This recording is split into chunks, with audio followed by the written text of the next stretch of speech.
just quickly say how I got here.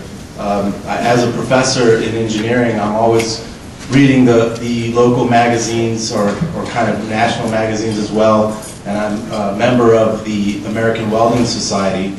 And sometime last year I picked up one of the articles that mentioned about this wonderful manufacturing program that was going to be started at the Austin Poly School, and immediately it caught my attention, as I am very passionate about education and providing education not only for people that want to learn, but people that might not think they have the opportunity to learn, and provide them that aspect that there are things out there for them to achieve as an individual. So to kind of make a long story short, read the article, was really excited, and then I gave Dan Swinney a call and said, look, you know, whatever I can do to help, whatever I can help with, participate in, talk to kids, you know, you name it, you know, carry books, you know, build things, whatever, I want to help. This is something that I strongly believe in. The reason why I say that very quickly, and then I'll get into some of the things that I wanted to talk about that our panel wanted to discuss. My father was a mechanical engineer, and I can say honestly that until I actually graduated high school, I wanted to have nothing to do with math and science. I was terrified by it, intimidated, didn't really see the connections of what math and science meant in real life. And it wasn't until after 4 years of struggling through engineering school that I finally realized the importance and the discipline that STEM education offers individuals, and in particular young minds. So to be here today and to talk to you about education with regards to STEM is just kind of, for me, an extreme honor, especially after going through all these panels and hearing what they have to say and kind of just echoing on a lot of that. So as far as Northern Illinois University is concerned, we want nothing more than to kind of bridge that gap that we've talked about several times today, which is kind of getting our younger students together with students from our university and, say, high school as well, to kind of understand where technology stands in today. And so we have a lot of different programs. Now, I'll just highlight a few of them in which, starting from the college level all the way down to the grammar school, what we're trying to do to kind of change that culture, as we've heard many times today.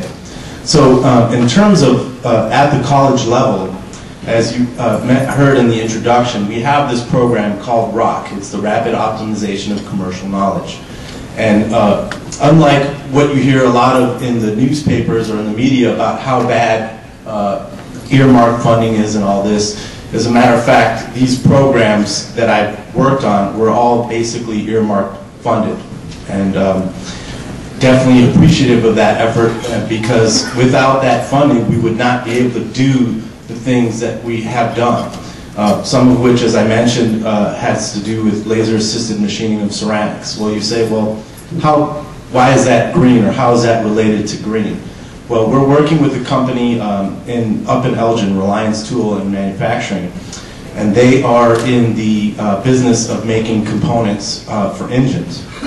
And so obviously, for those that know, if you could make an engine out of a ceramic, you would have much higher efficiencies and therefore reduce your emissions, increase power, and so on and so forth. But the problem always is, as we've seen and discussed, is how do we get that theoretical application, okay, into the actual marketplace? So we've done a lot of research, and I'm not going to bore you with the details on how to use lasers essentially to ease the process of machining these ceramics into very complex pieces.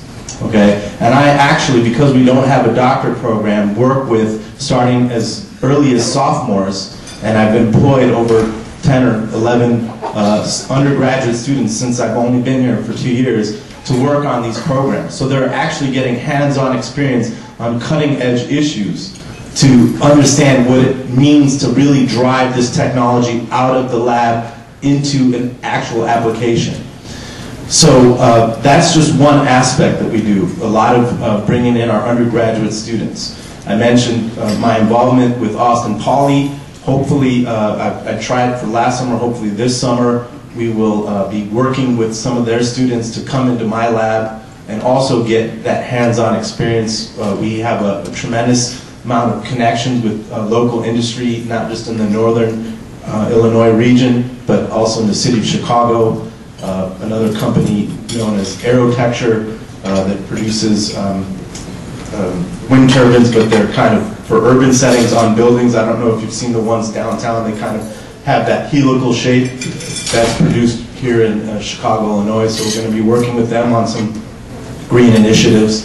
And so it's very interesting to see all of you here today and that kind of energy that you want to make this happen. And I think as a university, our goal is to try to prepare these students to understand the value of what they're learning, not just as the theoretical, but how it's applied and its meaning to industry.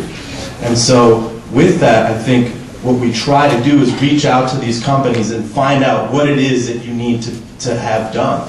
And we work with our students and we work with these other faculty that are capable in doing things. And we actually also work with Oakton Community College. We have a 2+2 program where they can spend a couple of years here and then get into Northern and finish up their degree at Northern. And I think it's that kind of synergy that allows us to kind of create all these opportunities for students and say, what is it in them, what's in it for them, aside from the education. I always try to emphasize that from the standpoint of necessity.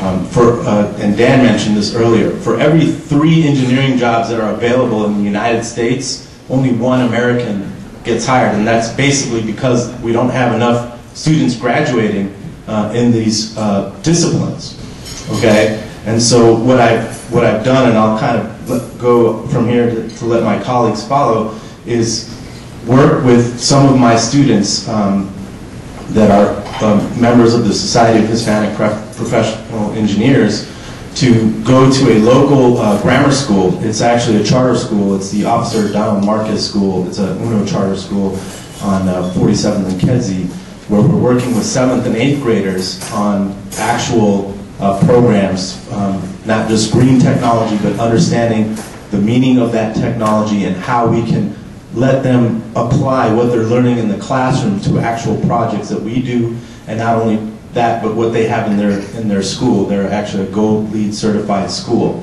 So again, I think we have a lot of different programs to offer at Northern. We want to partner with a lot of industry out there, and we try to provide our students this real world kind of application, so when they graduate they have that experience. And later on we can talk about some of the other initiatives we're going to start in terms of providing certificates, so not just students but actual people from industry can come in, spend a minimal amount of time, and perhaps receive a certificate, say in renewable energies and things of that nature. So I'm going to pass it over here and hopefully continue this discussion with my colleagues.